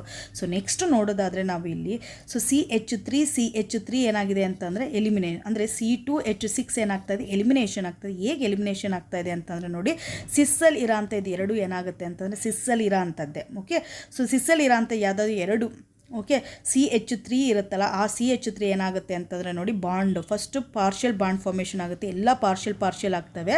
ಓಕೆ, ಅದಾದಮೇಲೆ 3 ಸೆಂಟರ್ಡ್ ಆಗುತ್ತೆ ಇದರಲ್ಲೂ. ಸೊ 3 ಸೆಂಟರ್ಡ್ ಆಗಿ ಆಮೇಲೆ ಏನಾಗುತ್ತೆ ಅಂತಂದರೆ ಈ ಬಾಂಡ್ ಇರ್ತೀಯಲ್ಲ CH3 ಬಾಂಡು ಎರಡು CH3 ಮಧ್ಯೆ ಇರೋಂಥ ಬಾಂಡ್ ಏನಾಗುತ್ತೆ ಅಂದರೆ ಸ್ಟೇಬಲ್ ಬಾಂಡ್ ಆಗುತ್ತೆ. ಆಮೇಲೆ ಏನಾಗುತ್ತೆ ಆಟೋಮೆಟಿಕಲಿ ಏನಾಗುತ್ತೆ ಅಂತಂದರೆ ಈ ಬಾಂಡ್ ಫುಲ್ಲು ಬ್ರೋಕ್ ಆಗಿಬಿಡುತ್ತೆ. ಆವಾಗ 2H6 ಏನಾಗುತ್ತೆ ನಮಗೆ ಎಲಿಮಿನೇಟ್ ಆಗುತ್ತೆ. ಓಕೆ, ಲೈಕ್ ದಿಸ್ ಈ ಥರ ಆಗುತ್ತೆ. ಸೊ ಇನ್ನೂ ಒಂದು ಇಂಪಾರ್ಟೆಂಟಾಗಿ ರಿಯಾಕ್ಷನ್ಸ್ ಅಂತಂದರೆ ಹೈಡ್ರೋ ಫಾರ್ಮ್ಯುಲೇಷನ್ ರಿಯಾಕ್ಷನ್. ಇದೆಲ್ಲ ತುಂಬ ಇಂಪಾರ್ಟೆಂಟ್ ರಿಯಾಕ್ಷನ್ಸ್. ಆಮೇಲೆ ಫುಲ್ ಕಂಪ್ಲೀಟ್ ಡೀಟೇಲ್ ಆಗ್ತೀನಿ ನಾನು. ಅದರಲ್ಲಿ ಒಂದು ಸ್ಟೆಪ್ ಬಂದು ರೆಡಕ್ಟಿವ್ ಎಲಿಮಿನೇಷನ್ ರಿಯಾಕ್ಷನ್, ಲಾಸ್ಟ್ ಸ್ಟೆಪ್ ಅಂತಲೇ ಹೇಳ್ಬೋದು ನಾವು. ಅದು ರೆಡಕ್ಟಿವ್ ಎಲಿಮಿನೇಷನ್ ರಿಯಾಕ್ಷನ್. ಅದರಲ್ಲಿ ಏನಾಗುತ್ತೆ ಅಂತಂದರೆ ನೋಡಿ, ಹೈಡ್ರೋ ಫಾರ್ಮ್ಯುಲೇಷನ್ ಅಂತಂದರೆ ಆಲ್ಡಿಹೈಡ್, ಆಲ್ಕಿನ್ನ ನಾವು ಆಲ್ಡಿಹೈಡ್ ಆಗಿ ಕನ್ವರ್ಷನ್ ಮಾಡೋದಕ್ಕೆ ಹೈಡ್ರೋ ಫಾರ್ಮ್ಯುಲೇಷನ್ ರಿಯಾಕ್ಷನ್ ಅಂತ ಕರಿತೀವಿ. ಸೊ ಇಲ್ಲಿ ಏನಾಗ್ತಾ ಇದೆ ಅಂತಂದರೆ ಇಲ್ಲೊಂದು ಹೈಡ್ರೋಜನ್ನು ಮತ್ತು C⁻O ಒಂದು ಗ್ರೂಪ್ ಓಕೆ ಮೆಟಲ್ಗೆ ಅಟ್ಯಾಚ್ ಆಗಿದೆಯಲ್ಲ. ಸೊ ಇದು ಎರಡೂ ಏನಾಗುತ್ತೆ ಅಂತಂದರೆ ಎಲಿಮಿನೇಟ್ ಆಗುತ್ತೆ. ಯಾವ ಥರ ಅಂತಂದರೆ ಈ ಹೈಡ್ರೋಜನ್ ಏನಾಗುತ್ತೆ ಕಾರ್ಬನ್ಗೆ ಅಟ್ಯಾಚ್ ಆಗುತ್ತೆ. ಓಕೆ, ಸೊ ಹೈಡ್ರೋಜನ್ ಕಾರ್ಬನ್ಗೆ ಅಟ್ಯಾಚ್ ಆಗಿ ಏನಾಗುತ್ತೆ ಆಲ್ಡಿಹೈಡ್ ಥರ ಇದು ಎಲಿಮಿನೇಟ್ ಆಗುತ್ತೆ. ಈ ಥರ ಹೈಡ್ರೋ ಫಾರ್ಮ್ಯುಲೇಷನ್ ಇದು ಒಂದು ಸ್ಟೆಪ್ ಇದೆ ಅಷ್ಟೇ, ಮೆಕಾನಿಸಮಲ್ಲಿ ಇದು ಒಂದು ಸ್ಟೆಪ್ ಇದು. ಓಕೆ, ಸೊ ಅದೇ ಥರ ನೋಡಿ ಸೋನೋ-ಗಶಿರ ಕಪ್ಲಿಂಗ್. ನಿಮಗೆ ಕಪ್ಲಿಂಗ್ ರಿಯಾಕ್ಷನ್ಸ್ ಆಲ್ರೆಡಿ ನಾನು ವೀಡಿಯೋ ಮಾಡಿ ಹಾಕಿದ್ದೀನಿ. ಎಷ್ಟಿರುತ್ತೆ 8 ಕಪ್ಲಿಂಗ್ ರಿಯಾಕ್ಷನ್ಸಲ್ಲಿ ಇದು 1 ಕಪ್ಲಿಂಗ್ ರಿಯಾಕ್ಷನ್ಸ್ ಅಲ್ವಾ. ಟೋಟಲ್ಗೆ ಕಪ್ಲಿಂಗ್ ರಿಯಾಕ್ಷನ್ಸಲ್ಲಿ 8 ಇರುತ್ತೆ. ಇದರಲ್ಲಿ ನಾನು ಅದರಲ್ಲಿ ಮೆಕಾನಿಸಮ್ ಹಾಕಿಲ್ಲ. ನಿಮಗೆ ಮೆಕಾನಿಸಮ್ ಬೇಕಾದ್ರೆ ಕಮೆಂಟ್ಸ್ ಬಾಕ್ಸಲ್ಲಿ ಕಮೆಂಟ್ ಮಾಡಿ ಅಂತ ಹೇಳಿದ್ದೆ, ಯಾರೂ ಮಾಡಿಲ್ಲ. ಸೊ ನಾನು ಮೆಕಾನಿಸಮ್ ಹಾಕಿಲ್ಲ, ಬಟ್ ಇಲ್ಲಿ ನೆನ್ಪಿಟ್ಕೊಳ್ಳಿ ನೀವು. ಸೊ ಅದರಲ್ಲಿ ಒಂದು ಸ್ಟೆಪ್ ಓಕೆ, ಸೊ ಒಂದು ಸ್ಟೆಪ್ ಏನಾಗಿರುತ್ತೆ ಮೆಕಾನಿಸಮಲ್ಲಿ, ಒಂದು ಸ್ಟೆಪ್ಪು ರೆಡಕ್ಟಿವ್ ಎಲಿಮಿನೇಷನ್ ಆಗಿರುತ್ತೆ. ಸೊ ಈ ರೆಡಕ್ಟಿವ್ ಎಲಿಮಿನೇಷನಲ್ಲಿ ಏನಾಗ್ತಾ ಇದೆ ಅಂತಂದರೆ ನೋಡಿ, ಸೊ ಇದು ನಮಗೆ ಕಾಂಪ್ಲೆಕ್ಸ್ ಆಗೇ ಬಂತು, ಬಟ್ ಇಲ್ಲಿರೋ ಅಂಥ R1 ಮತ್ತು AR ಇದೆಯಲ್ಲ ನೋಡಿ, ಇದೆರಡೂ ಸಹ ಕಪ್ಪಲ್ ಆಗುತ್ತೆ. ಓಕೆ, ಸೊ ಆರೈಲ್ ಗ್ರೂಪು ಮತ್ತು ಆಲ್ಕೆಲ್ ಗ್ರೂಪ್ ಇದೆಯಲ್ಲ, ಇದು ಕಪ್ಪಲ್ ಆಗಿ ಏನಾಗುತ್ತೆ ನಮಗೆ ಪ್ರಾಡಕ್ಟ್ ಬರುತ್ತೆ. ಓಕೆ, ಸೊ ದಿಸ್ ಅಂದರೆ ಒಂದೊಂದು step, last step, almost last step reductive elimination reaction ಆಗಿರುತ್ತೆ. ಅದೇ ಥರ methanol to acetic acid. So ಮೆಥನಾಲ್ನ ಅಸೆಟಿಕ್ ಆಸಿಡ್ ಆಗಿ ಕನ್ವರ್ಷನ್ ಮಾಡ್ತೀವಲ್ಲ ನಾವು, ಅದರಲ್ಲೂ ಸಹ ಒಂದು ಸ್ಟೆಪ್ ಏನಾಗಿರುತ್ತೆ ರೆಡಕ್ಟಿವ್ ಎಲಿಮಿನೇಷನ್ ಆಗಿರುತ್ತೆ. ಬಟ್ ನೆನ್ಪಿಟ್ಕೊಳ್ಳಿ, ಏನಾಗಿರಬೇಕು, ಯಾವುದು ನಮಗೆ ರೆಡಕ್ಟಿವ್ ಎಲಿಮಿನೇಷನಲ್ಲಿ ಪ್ರಾಡಕ್ಟಾಗಿ ಬರುತ್ತೆ ಅದು ಏನಾಗಿರಬೇಕು, ಯಾವುದು ಕಪ್ಪಲ್ ಆಗ್ತಾ ಇರುತ್ತೆ, ಆ ಕಪ್ಪಲ್ ಆಗ್ತಾ ಇರೋಂಥ 2 ಲಿಗ್ಯಾಂಡು ಸಹ ಸಿಸೈಡಲ್ಲಿ ಇರಬೇಕು. Okay, so next oxidative addition reaction ಯಾವುದ್ರಲ್ಲಿ ಬರುತ್ತೆ, ರೆಡಕ್ಟಿವ್ ಎಲಿಮಿನೇಷನ್ ಯಾವುದ್ರಲ್ಲಿ ಬರುತ್ತೆ ಅಂತಂದ್ರೆ ನೋಡಿ, electron rich metal complexes favour oxidative addition reaction. So electron rich ಇರೋ ಅಂಥ ಮೆಟಲ್ ಕಾಂಪ್ಲೆಕ್ಸಸ್, ಯಾಕೆಂದರೆ ಎಲೆಕ್ಟ್ರಾನ್ನ ಡೊನೇಟ್ ಮಾಡುತ್ತೆ ಅದು ಲಿಗ್ಯಾಂಡಿಗೆ, ಫಸ್ಟ್ ಎಲೆಕ್ಟ್ರಾನ್ನ ಡೊನೇಟ್ ಮಾಡುತ್ತೆ. ಸೊ ಅದಕ್ಕೆ ಎಲೆಕ್ಟ್ರಾನ್ ಬೇಕಲ್ವಾ, ಅದಕ್ಕೆ ಎಲೆಕ್ಟ್ರಾನ್ ರಿಚ್ ಇರೋ ಅಂಥ metal complexes so oxidative addition ರಿಯಾಕ್ಷನ್ನ ಏನು ಮಾಡುತ್ತೆ ಫೇವರ್ ಮಾಡುತ್ತೆ. ಅದೇ ಥರ ಎಲೆಕ್ಟ್ರಾನ್ ಡಿಫಿಷಿಯೆಂಟಿ ಮೆಟಲ್, ಯಾವ ಎಲೆಕ್ಟ್ರಾನ್ ಡಿಫಿಷಿಯೆಂಟ್ ಮೆಟಲ್ ಇದ್ದರೆ ಏನು ಎಲೆಕ್ಟ್ರಾನ್ ಬೇಕು ಅದಕ್ಕೆ. ಸೊ ಎಲೆಕ್ಟ್ರಾನ್ ಬೇಕು ಅಂತಂದಾಗ ಯಾವುದರಿಂದ ತೊಗೊಳುತ್ತೆ, ಅದು ಲಿಗ್ಯಾಂಡ್ನಿಂದ ತೊಗೊಳುತ್ತೆ. ಸೊ ಅಂಥ ಕಾಂಪ್ಲೆಕ್ಸಸ್ಗಳು ಯಾವುದಕ್ಕೆ ಫೇವರ್ ಆಗಿರುತ್ತೆ, ರೆಡಕ್ಟಿವ್ ಎಲಿಮಿನೇಷನ್ ರಿಯಾಕ್ಷನ್ಗೆ ಫೇವರ್ ಆಗಿರುತ್ತೆ. ಓಕೆ, ಸೊ ಈ ವಿಡಿಯೋದಲ್ಲಿ ಎಕ್ಸ್ಪ್ಲೇನ್ ಮಾಡಿರೋ ಟಾಪಿಕ್ ನಿಮಗೆ ನೀಟಾಗಿ ಅರ್ಥ ಆಗಿದೆ ಅನ್ಕೊತೀನಿ ನಾನು. Thank you so much for watching this video. All the best.